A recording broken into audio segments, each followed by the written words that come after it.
RCN. Le son de la différence.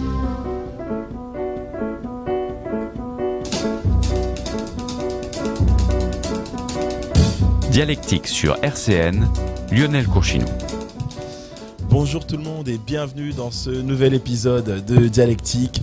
Quel plaisir de vous avoir. Alors, il y a du bruit, certes, mais il y a de l'animation, il y a de la vie parce qu'aujourd'hui, nous sommes en direct de la fête des associations, ici même à l'auditorium du Parc de la Pépinière. Et pour commencer cette émission, j'ai le plaisir de recevoir des représentantes d'Amnesty International, une représentante de l'association Blues Rose et monsieur Robert Larose qui est représentant des Restos du Cœur. Alors, ce qu'on va faire, c'est que je vais laisser chacun se présenter. Je vais peut-être commencer par vous, Dominique, pour nous présenter Blues Rose, c'est quoi? Alors, Blues Rose, c'est une association de bénévoles qui intervient à l'hôpital d'enfants, également chez les personnes âgées. Donc, les Blues Rose donnent de la joie, du bonheur aux tout petits, aux enfants, aux adolescents, aux adultes et aux anciens. Et comment vous contactez si on veut être en lien avec Blues Rose? Comment vous contactez?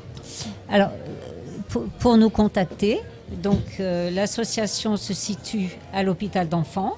Donc, nous avons soit une adresse mail, bluesrose au pluriel 54 @gmail.com, et nous avons un site internet. Toutes nos activités sont sur Facebook. Très bien, je vous remercie. Alors, juste un petit mot parce que je crois que vous êtes assez occupé aujourd'hui, vous êtes très prise avant de nous quitter. Est-ce qu'il y a des gens qui s'arrêtent devant votre stand? Qu'est-ce qu'ils vous disent? Quel est le fruit de ces échanges? Des personnes qui s'arrêtent parce qu'elles nous ont connus déjà à l'hôpital, par l'hospitalisation d'enfants, ou d'autres personnes qui cherchent une activité et puis qui sont intéressées pour le fait d'apporter de la joie aux petits comme aux grands.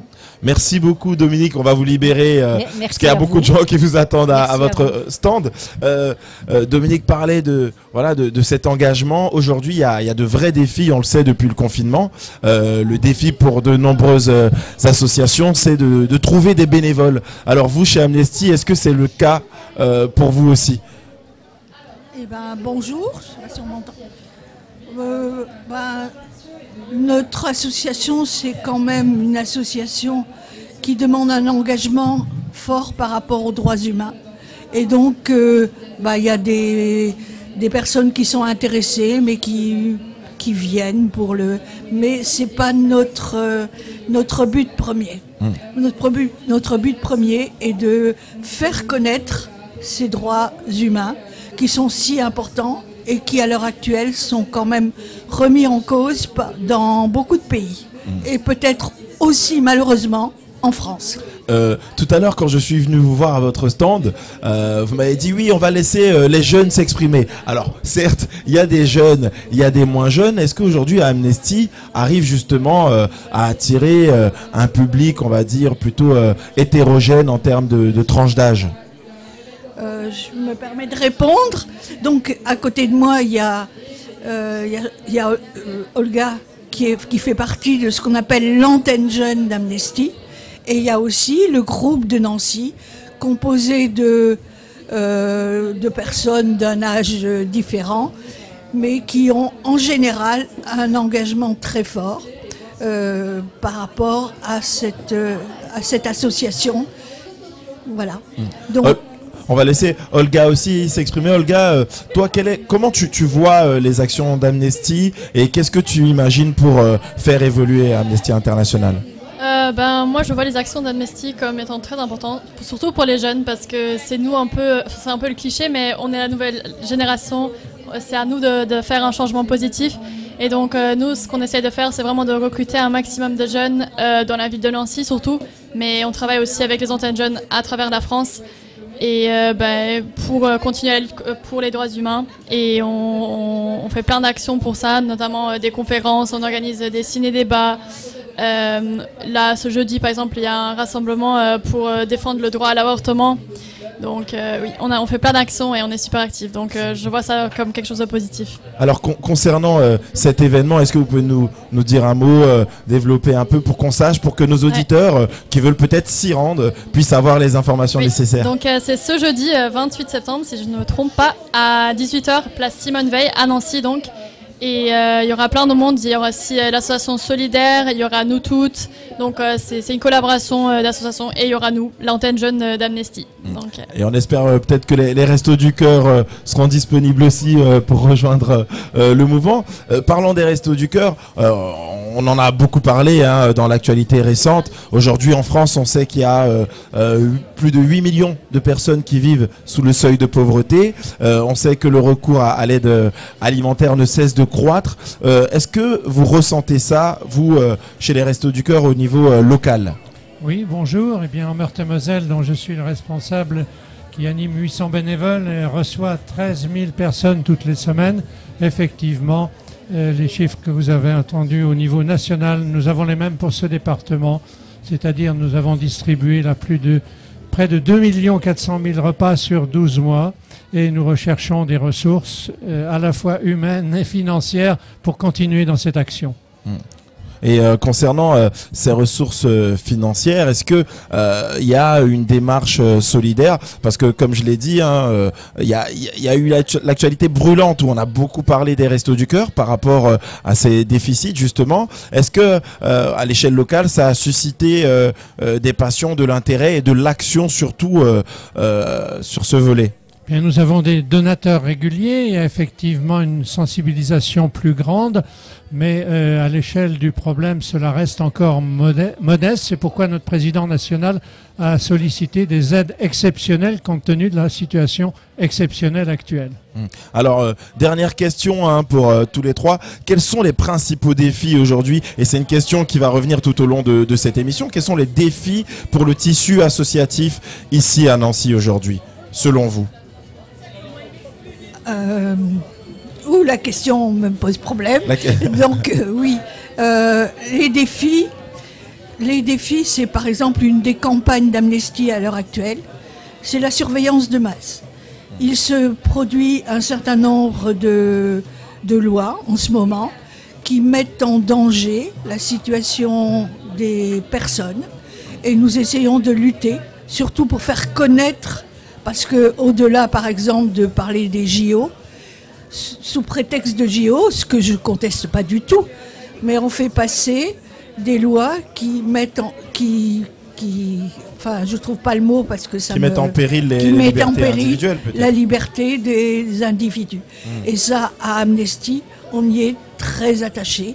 Défendre les libertés individuelles, défendre les prisonniers, les défenseurs des droits humains partout dans le monde, parce que Amnesty est quand même une association internationale. Et donc, voilà, défendre des droits. Sur le stand d'Amnesty, vous avez un certain nombre de pétitions. Nous croyons à la vertu des pétitions. Ce n'est pas la seule chose, mais les pétitions permettent de faire prendre conscience aux gens de tous ces problèmes qui, bon, en France, c'est pas... Il y a des pays où la situation des droits est beaucoup plus dangereuse, mais il ne faut pas quand même oublier qu'en France, un certain nombre de problèmes se profilent à l'horizon. Alors, même question pour vous, Robert.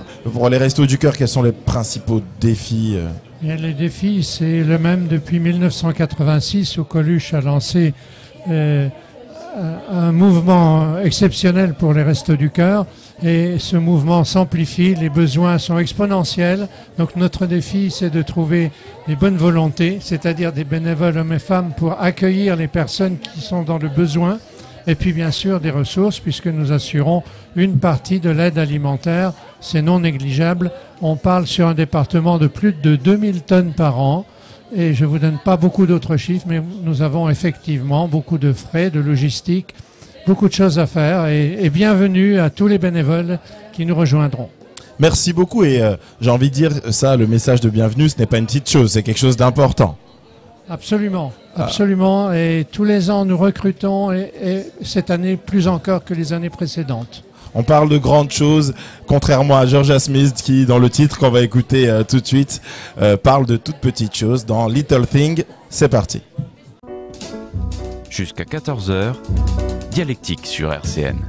Et on est sur RCN 90.7 dans Dialectique. Alors on vient d'écouter le morceau de Georgia Smith, Little Thing, et on continue notre tour d'association. Ici même vous entendez sûrement, chers auditeurs, le bruit en fond. Il y a de l'animation, il y a du soleil, il y a un peu de pluie en même temps. On est à Nancy en même temps, c'est normal. Et autour de la table, j'ai plusieurs structures. Alors j'ai Equinox, un représentant d'Equinox, bonjour. J'ai aussi deux représentants du groupe de danse, on va dire, Good to Go. Bonjour. Bonjour. J'ai deux danseurs affirmés, confirmés, des alchimistes. Comment ça va? Ça va très bien et vous? Et ça va très bien aussi. Et j'ai enfin un représentant de la LDH. Bonjour. Bonjour. Alors, on va commencer par Equinox. C'est quoi Equinox? Alors Equinox, c'est le centre lesbien, gay, bi, transgenre, intersexe et toutes les communautés queer de Nancy et du sud Lorrain. Alors, Equinox est assez connu dans le coin. Et la question qui traverse un peu cette émission, c'est quels sont les défis aujourd'hui pour les associations chez vous à Equinox aujourd'hui? Eh ben, on a à la fois des défis généraux que rencontrent toutes les associations, c'est-à-dire la difficulté à recruter des bénévoles, la difficulté à embaucher des salariés, parce qu'on a beaucoup de travail. Et puis on a des défis qui sont plus particuliers à nos thématiques, qui sont liés à la défense des droits des personnes vulnérables, en raison de leur sexe, leur identité sexuelle, leur identité de genre ou leur orientation sexuelle et affective. Et la défense des personnes, c'est aussi le cheval de bataille chez vous à la LDH, donc je laisse un peu présenter pour ceux qui ne connaissent pas la LDH. Oui, la LDH, c'est la Ligue des droits de l'homme. Effectivement, on intervient sur toutes les questions de droit pour toutes les personnes. Alors en particulier en ce moment sur les questions du droit des étrangers qui nous prend effectivement beaucoup de temps, et puis on intervient aussi sur la question, parce qu'on a entendu parler de la LDH, d'ailleurs on a eu beaucoup d'adhérents grâce au ministre de l'Intérieur. On le salue. Voilà, au passage. Et sur les questions notamment des violences policières, mais aussi sur le droit des femmes, sur le droit aussi des personnes, enfin du genre des personnes, vraiment dans énormément de domaines. Et vos défis à la LDH, alors de survivre, parce qu'on a vu déjà avec l'actualité que vous avez évoquée, est-ce qu'il y a d'autres défis qui font face aujourd'hui? Actuellement, je dirais que là, en particulier à Nancy, parce que la LDH c'est national, mais c'est organisé aussi en section, donc on fait partie de la section de Nancy. Et on intervient énormément au niveau des droits des étrangers, c'est ce que j'expliquais tout à l'heure. Donc en ce qui concerne par exemple les demandes d'asile, les recours, on travaille beaucoup avec les avocats. Sur les demandes de carte de séjour, on a beaucoup de relations, on essaye d'avoir beaucoup de relations avec la préfecture, mais c'est pas toujours facile. D'aider toutes ces personnes, et en particulier les jeunes. Il y a beaucoup de jeunes qui se retrouvent par exemple à la rue. La question des MNA, donc des mineurs non accompagnés, des jeunes mineurs non accompagnés qui sont une population très vulnérable, comme on le sait, et qui sont souvent, parfois en tout cas, pas pris en charge parce qu'on ne reconnaît pas leur minorité. Ouais. C'est ça, avec la question des tests osseux qui ne sont pas très fiables, mais en même temps auxquels on se réfère. Donc il y a des recours, par exemple des recours auprès du tribunal administratif. C'est ça, on fait régulièrement des recours auprès du tribunal administratif, parfois aussi auprès de la cour d'appel. Ça peut arriver. Mais en tout cas, oui, ça nous occupe vraiment énormément. Et puis, heureusement, on est accompagné, ce que je disais, par des avocats spécialisés qui nous aident vraiment beaucoup dans ce domaine.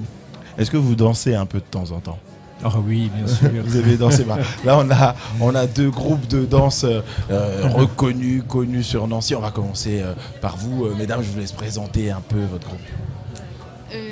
Moi, c'est Marine. Je suis vice-présidente de l'association Good to Go Dancehall et surtout community manager. Donc, je m'occupe beaucoup de la communication, essentiellement sur Instagram. Et j'ai à côté de moi Cynthia qui va se présenter. Donc, moi, c'est Cynthia et je suis présidente de l'association Good to Go Dancehall et prof aussi à mes heures perdues. Alors, donc, qu'est-ce que Good to Go présente? Donc, il y a des cours déjà. Voilà. Donc, vous faites aussi des voyages. Alors oui, Good To Go a pour but de développer la culture afro-caribéenne sur Nancy et notamment jamaïcaine, puisque la dancehall vient de Jamaïque, c'est le berceau de la dancehall. Et donc on propose des cours, on propose des shows, on propose des workshops, des stages avec des danseurs qui viennent de Jamaïque, qui viennent un peu de partout, que ce soit Europe, à l'international. Et on propose aussi un voyage annuel en Jamaïque pour découvrir vraiment la culture et puis se former là-bas. Alors, des danseurs qui nous font voyager, mais là un peu plus au nord des Amériques, c'est les alchimistes, parce que c'est des danseurs de hip-hop. Comment est née cette association? Alors, bonjour à tous. Pour commencer, nous, c'est vraiment une association hip-hop. On s'est lancé naturellement. C'est-à-dire qu'on se connaissait déjà de la danse sur Nancy. Et un jour, on s'est un peu tous retrouvés ensemble. Et on s'est dit déjà pourquoi pas créer notre association pour justement promouvoir tout ce qui est culture hip-hop à l'échelle déjà locale. Et après, pourquoi pas dans le Grand Est. On fait beaucoup d'événements. On essaie d'organiser des battles, des cours aussi. Avec Kassim, qui est derrière moi, qui est le président et qui va se présenter aussi bientôt. Et moi, je suis le secrétaire de l'association et on essaye de faire des événements, même aussi en dehors du hip-hop. C'est-à-dire que par exemple, on a des projets avec les Beaux-Arts, ou même on est ouvert aussi à toutes les cultures pour justement mélanger comme un peu la base du hip-hop. Et il y a une question aussi, moi, qui me traverse l'esprit, c'est la connexion entre les associations, comment elle se fait, parce que je me dis, il y a plutôt des associations qui essaient de sensibiliser sur une cause, d'autres associations qui essaient de promouvoir par la culture et aussi faire passer des messages. Est-ce que parfois les associations entre elles essayent de créer des actions communes, ou est-ce que ça vous a déjà traversé l'esprit de dire ok, on va peut-être faire telle action avec une autre association qui n'a complètement rien à voir pour augmenter notre force de frappe? Alors moi, je peux peut-être dire un petit mot là-dessus, parce que je suis un ancien directeur de centre culturel et de théâtre. Je fais partie, par exemple, avec la LDH nationale, de l'Observatoire de la liberté de création. C'est-à-dire qu'en fait, on intervient, nous, quand une œuvre ou quand un artiste subit une censure, quel que soit le type de censure. Et en ce moment, il y en a effectivement beaucoup. Il y en a eu à travers tous les âges. Il y en a eu, mais il y en a énormément aujourd'hui. Et puis la deuxième chose, c'est l'endroit où est installée la LDH à Nancy. On est à la Maison Bonnet. Et à la Maison Bonnet, il y a plusieurs associations. Il y a notamment 2 AMAP. Il y a la FEV qui est installée là et une association de quartier qui s'appelle la Bande Abonnée. Donc on crée aussi des liens aussi avec eux. Et ça nous arrive. Là, on va avoir un partenariat, par exemple, avec le Centre culturel André Malraux au mois d'avril prochain, autour d'un spectacle qui sera présenté au Centre culturel André Malraux à Vendeuvre. Et à ce sujet-là, on va décentraliser une de nos permanences pour les étrangers directement dans le théâtre. Donc ça, voilà, là il y a une annonce concrète. Est-ce que parmi vous, il y en a aussi qui souhaitent faire des appels, des annonces ou parler un peu des projets à venir chez Equinox? Alors, il y a des passerelles qui se créent naturellement entre associations, parce qu'on a des thématiques transversales. Equinox a tout un volet convivial et culturel, donc qui vise à organiser aussi des soirées, des événements conviviaux. Alors, ça peut très bien être de la danse, du théâtre, donc toutes les possibilités sont offertes. En général, justement, la fête des assos, ça permet, en faisant, comme chacun fait le tour aussi, comme les bénévoles font aussi le tour des différents stands, ça permet aussi de créer des passerelles. Et puis sur d'autres thématiques, on a carrément les mêmes champs d'intervention. Par exemple, avec la Ligue des droits de l'homme, on s'occupe tous les deux des migrants. Nous, on a un gros volet migrants LGBTI+, donc des personnes qui ont fui leur pays en raison des persécutions qu'ils subissent. Donc oui, les connexions, elles se font naturellement. Et entre danseurs, danseuses, est-ce qu'il y a des connexions ou est-ce qu'il y a des projets à venir? Il y a des connexions qui se font et la dancehall c'est axé sur le mouvement social, donc c'est une danse sociale, donc on est ouvert aux associations, aux autres associations et d'ailleurs on a suivi le cours ce mardi de Kassim qui nous a proposé son cours afro. Kassim qui est en train de danser en même temps, il danse tout le temps. Donc on est très ouvert, on accueille des associations et on va vers les associations pour découvrir d'autres styles. C'est le mot d'ordre de l'association, c'est Love, Vibes et Unity, LOV, donc LUV. Elle partage beaucoup, voilà. Oui, donc on échange beaucoup, mais on est très ouvert. C'est essentiel pour les survies de toutes les associations, que ce soit de danse ou culturelle. Le partage est essentiel. Et on va laisser le dernier mot aux alchimistes. Nous, c'est exactement pareil. Nous, c'est vraiment des connexions naturelles qu'on cherche à avoir. On est vraiment ouvert à tout type de propositions. Là, par exemple, on a un prochain projet avec un chapelier qui avait pour projet de faire du mannequinat avec un défilé qui est situé au Passage Bleu à Nancy. On initiera le 28 octobre après les NJP si vous voulez venir nous voir. C'est totalement gratuit. Et nous, on va faire aussi des spectacles, des freestyles de danse. On peut faire beaucoup de chorégraphie. On est ouvert à tout. On fait essentiellement du hip-hop parce que c'est notre cœur à nous. Mais après, on aimerait bien, si c'est possible, de donner des stages en tout genre. En tous les cas, Cassim sait tout faire. Donc voilà. Voilà, Cassim qui est en train de vous charmer, parce qu'on est filmé, hein, il est en train de vous charmer en dansant. Et en parlant de charme, on va écouter le morceau de Rema qui s'appelle Charm. Jusqu'à 14h, Dialectique sur RCN. Et on est toujours sur RCN 90.7. On vient d'écouter Charm, le morceau de Rema, même si le temps là est un peu moins charmant, vous le voyez, hein, pour ceux qui sont à l'image, qui nous regardent en vidéo. Alors le soleil est un peu parti, mais le soleil est là face à moi grâce à des associations qui rayonnent. Ce qu'on va faire, c'est que je vais vous laisser vous présenter. On commence par vous. Oui. Bonjour, donc je suis une bénévole au sein de l'Université de la Culture Permanente à Nancy. Alors qu'est-ce que c'est que l'Université de la Culture Permanente ? Alors c'est une association, loi de 1901, qui propose des activités culturelles. Il y a toute une série de conférences qui ont lieu en début de semaine, les lundis, mardis, mercredis, jeudis, sur des thèmes différents. Et en parallèle, il y a des cours qui sont des cours de langue, de littérature, de philosophie, de la gymnastique, des arts, etc. Et les activités sont ouvertes à tout le monde. Il n'y a pas de conditions d'âge ni d'études antérieures. Le principal, il faut payer une cotisation de base qui donne droit d'assister à toutes les conférences gratuitement. Bien sûr, si on veut prendre des cours supplémentaires, il y a une participation supplémentaire à verser. Et les conférences, elles sont disponibles tout au long de l'année, même l'été, ou est-ce qu'il y a une temporalité là Non, aussi ? nous fonctionnons par année universitaire, c'est-à-dire qu'il n'y a pas d'activité pendant les vacances. Alors Et les conférences ont lieu au centre-ville, souvent Sarographe. Donc c'est pour les salles, les lieux, ils sont annoncés un peu avant aux adhérents, c'est ça ? En principe, c'est le même lieu sur toute l'année pour une activité particulière. Très bien. On va parler d'Animest. Je vais vous laisser vous présenter. Bonjour, je m'appelle Quentin Deschaux. Je suis l'un des responsables événementiels cette année pour l'édition 2023 d'Animest. Et bonjour, moi je suis Pierre Guyot, le trésorier d'Animest pour l'édition 2023. Alors moi je suis passé à votre stand tout à l'heure, j'ai vu qu'il y avait des gens qui avaient de la discussion, de la joie de vivre. C'est quoi Animest ? C'est quoi l'essence d'Animest et qu'est-ce que vous faites tout au long de l'année ? Alors Animest, c'est une association étudiante qui a pour but chaque année d'organiser un événement, une convention sur le thème du Japon principalement et la pop culture. Donc c'est sur 2 jours. Cette année c'est les 2 et 3 décembre. Et ça sera situé à quel endroit ?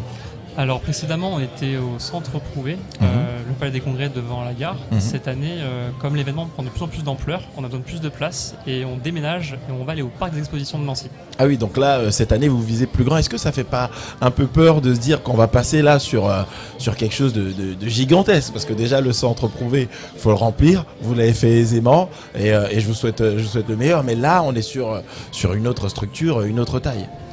Effectivement, c'est beaucoup de challenges, surtout pour des étudiants qui ont beaucoup de choses à apprendre. Et oui, on passe à une autre échelle, tout à fait.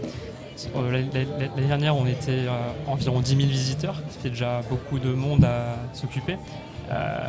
On espère plus encore cette année et encore plus de travail du coup en amont pour préparer l'événement. Justement, ça prend combien d'heures par semaine pour préparer un tel événement ? Et si on regarde sur l'année dernière, vous avez eu quel était le taux d'affluence à peu près, si vous avez des chiffres ? Le taux d'affluence sur de personnes qui sont venues parce que c'est sur 2 jours, hein. C'est sur 2 jours. C'est ça. Est-ce qu'il y a eu je sais pas moi 300 personnes par jour ? Est-ce que vous avez pu avoir un peu des chiffres par rapport aux personnes présentes ? En nombre de visiteurs, on était à environ 10 000 visiteurs sur le week-end de l'année dernière. 10 000 visiteurs. Et là, cette année, vous visez combien ? On ne sait pas trop, plus. Comme on a quelques appréhensions avec le changement de lieu, on espère que le public va suivre, trouver un nouveau public aussi. C'est pour ça qu'on fait plus grand, pour plus de monde. tout ce qu'on cherche, c'est faire kiffer le public. Voilà, donc peut-être le double alors cette année sur un week-end. Soyons fous, pourquoi pas. Et ça prend combien de temps par semaine pour organiser un événement comme ça? Alors, au sein de l'association, il y a une équipe organisatrice d'une trentaine de personnes qui s'occupent tout au long de l'année de préparer l'événement en amont. Donc c'est des bénévoles, donc c'est sur du temps perso. Ça prend le temps que ça prend, on compte pas. On est passionné, bénévole, donc on fait ça par passion. Et ensuite, le jour J, on a besoin de beaucoup de mains pour l'installation, des installations, aider sur la sécurité, etc. Et là, on a besoin du coup de beaucoup de monde, de beaucoup de bénévoles, entre 100 et 200 personnes bénévoles du coup sur la convention le jour J après. Alors donc là, je pense que vous pouvez en profiter pour lancer un appel. Il y a toujours besoin de bénévoles pour ce genre d'événement. Là, vous attendez combien de bénévoles en plus de ce que vous avez déjà à peu près? Cette année, on essaye d'avoir quand même le maximum de bénévoles.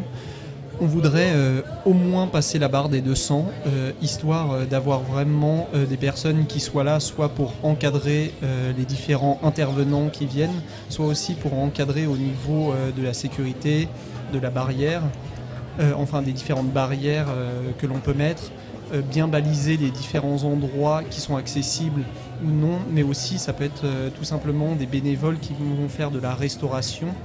On a aussi au niveau d'un café à thème qui est plutôt intéressant pour ceux qui préfèrent l'univers du Japon.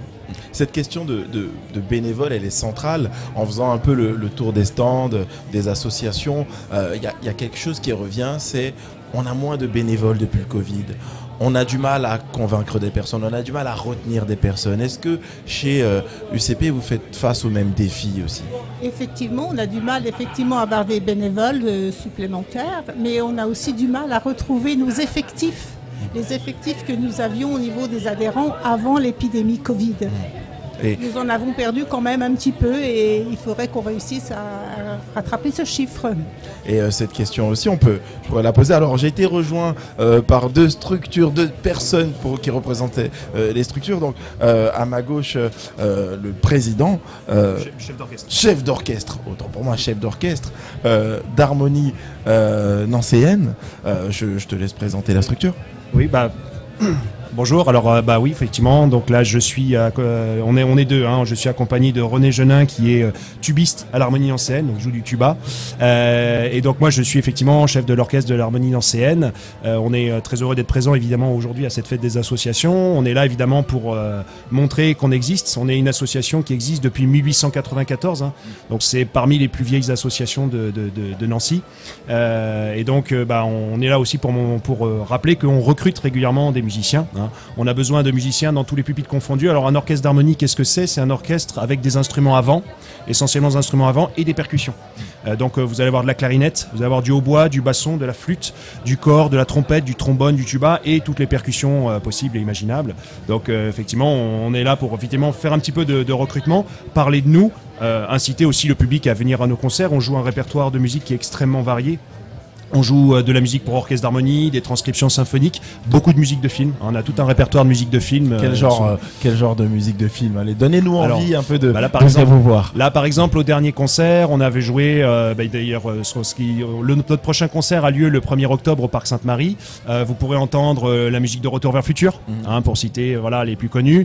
Des films, alors des musiques de Hans Zimmer, par exemple, Le Dernier Samouraï, Le Jour d'après, des musiques de films américains, quelques musiques de films françaises. Dernièrement, on a joué la musique de Fantomas aussi. On s'est bien éclaté à jouer cette musique-là, c'était super sympa.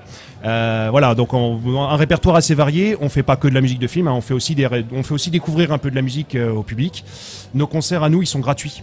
Voilà, toujours on propose au public. Alors ça n'empêche pas que les gens peuvent donner quelque chose s'ils le souhaitent, mais par définition, nos concerts sont gratuits. Chaque année, on fait un concert à la salle Poirel à Nancy. On fait régulièrement des concerts en extérieur aussi. On fait des concerts à la mairie. Voilà. Et puis donc, je suis pas le seul chef d'orchestre aussi de la mairie de l'harmonie nancéenne. On est deux chefs d'orchestre. En fait, il y a moi et puis il y a Christophe Zang qui malheureusement ne pouvait pas être là aujourd'hui. Mais on est deux chefs à diriger. Et donc ça permet souvent de proposer un travail de relais et d'enrichissement au sein de l'orchestre. Hein. C'est quelque chose qui est assez intéressant. Voilà. Pour la présentation de l'association, je ne sais pas si mon collègue René avait des choses à dire. René, est-ce qu'on peut rajouter? Je dirais simplement que l'orchestre d'harmonie, donc l'harmonie nancéenne, est une harmonie qui ne dépend pas de la municipalité, même on porte simplement le nom de Nancéienne, mais on est évidemment subventionné par la municipalité de Nancy, que nous remercions au passage, bien entendu, et nous avons comme but principal d'offrir cette sorte de musique tout à fait particulière qui est la musique d'harmonie. On peut penser que ça a l'air un petit peu suranné. En réalité, il existe encore ici, à l'heure actuelle, un public qui attend ce type de musique, qui attend ce type de prestation, parce que ça fait partie de la tradition, en quelque sorte, et c'est une tradition qui ne meurt pas. Alors, c'est la raison pour laquelle mon collègue Erwan vient de préciser que nous recrutons des gens. Alors les gens, on les recrute de toutes sortes, j'ai envie de dire, des amoureux, des amateurs, voire des professionnels, si ça leur chante, parce que le but de l'opération est toujours de proposer au public des concerts gratuits, c'est-à-dire des concerts qui ne coûtent rien, sauf le déplacement peut-être, qui ne coûtent rien au public. Alors voilà. Là, René vient de parler aussi de cette problématique de recrutement. J'imagine qu'il y a d'autres défis. On va faire un tour de table aujourd'hui pour chacune de vos structures. Quels sont les principaux défis qui vous attendent? On va commencer par l'UCP. Oui, alors au niveau de l'Université de la Culture Permanente, l'objectif principal, c'est quand même de faire connaître davantage l'association. On en parle comme ça autour de nous, mais on a l'impression que c'est pas tellement connu quand même, pas suffisamment connu au niveau de Nancy. Et qu'est-ce qui manque justement pour promouvoir l'association? Qu'est-ce qui c'est le problème. Enfin, il faudrait que les médias s'intéressent plus, voilà, et fassent de la publicité. C'est pour ça que vous êtes là aujourd'hui aussi. Voilà. Alors, pour Animest. Oui, mais comme vous y faisiez référence précédemment, avec le Covid, on a effectivement constaté une baisse du nombre de bénévoles chaque année, qui s'explique. Du coup, il y a eu moins de communication, plus compliqué, etc.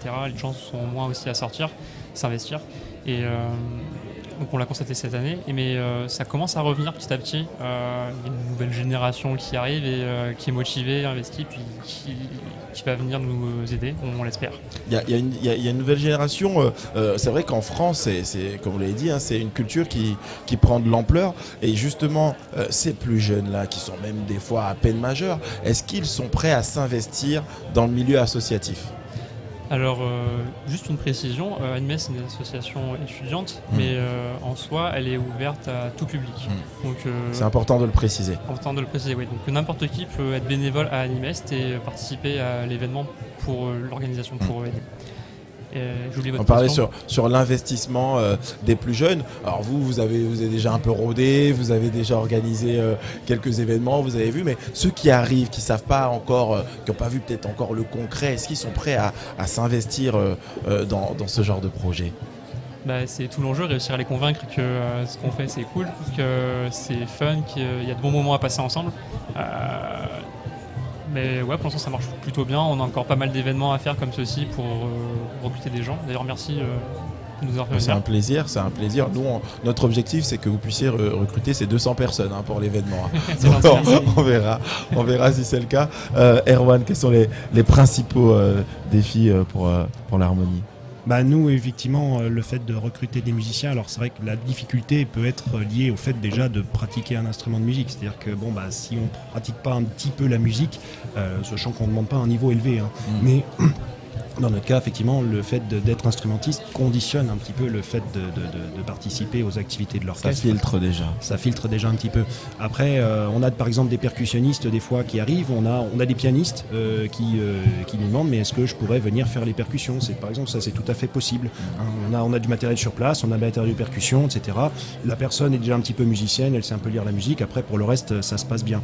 Mais c'est vrai qu'effectivement, le recrutement est souvent conditionné à ça. Il y a des instruments où on a plus de difficultés à trouver du monde que d'autres. Par exemple, du hautbois. Actuellement, on n'a pas de hautboïste à l'harmonie nancéenne, on n'a pas de bassoniste non plus. Ce sont des instruments on a traditionnellement du mal à trouver du monde. On a aussi un petit peu du mal à trouver des cuivres. J'en ai amené un exemplaire avec Est-ce moi. qu'on aura le droit à une petite démo? Ah bah si ça fait pas, Oui, si ça fait pas avec trop un de peu bruit, de recul, mais- ça va le faire. Mais effectivement, oui, je pourrais vous faire une petite démo. Mais voilà, la difficulté, par exemple, par rapport au recrutement, ça peut être lié à ça. Effectivement, je pense que le Covid nous a pas forcément aidé de ce point de vue-là, mais bon, on a quand même pas trop mal remonté la pente non plus, hein, je dirais, depuis cette période-là. Et je vais terminer avant notre petite démo, parce qu'on a hâte, hein, on est tous d'accord, on a envie d'entendre. Un dernier mot, René? Le simple mot que je préciserai, c'est que faire partie d'une harmonie, ça veut dire se mêler à une œuvre collective. On ne peut pas entrer à l'harmonie si on n'écoute pas les autres jouer. Il ne s'agit pas de s'écouter soi-même et uniquement soi-même, mais il s'agit de participer à une œuvre collective. Ça, c'est le fondement, je dirais, majeur, quel que soit le niveau technique de chacun des participants. Et j'ai envie de dire que c'est une belle conclusion, c'est une belle métaphore en fait pour résumer un peu l'essence même du tissu associatif, c'est l'harmonie. Oui. Je voulais juste rajouter un petit point. Pour les bénévoles, il y a une question qui revient assez régulièrement, c'est est-ce que les mineurs peuvent venir participer, aider à l'organisation? C'est possible du moment qu'il y a un accord parental et que la personne est assez débrouillarde. Très bien, et bien on va terminer en musique avec Erwan, qui va prendre un peu de recul, c'est ça, pour nous faire sa démo et puis quant à vous, chers auditeurs, je vous dis à la semaine prochaine dans Dialectique et on termine avec Erwan. Merci beaucoup.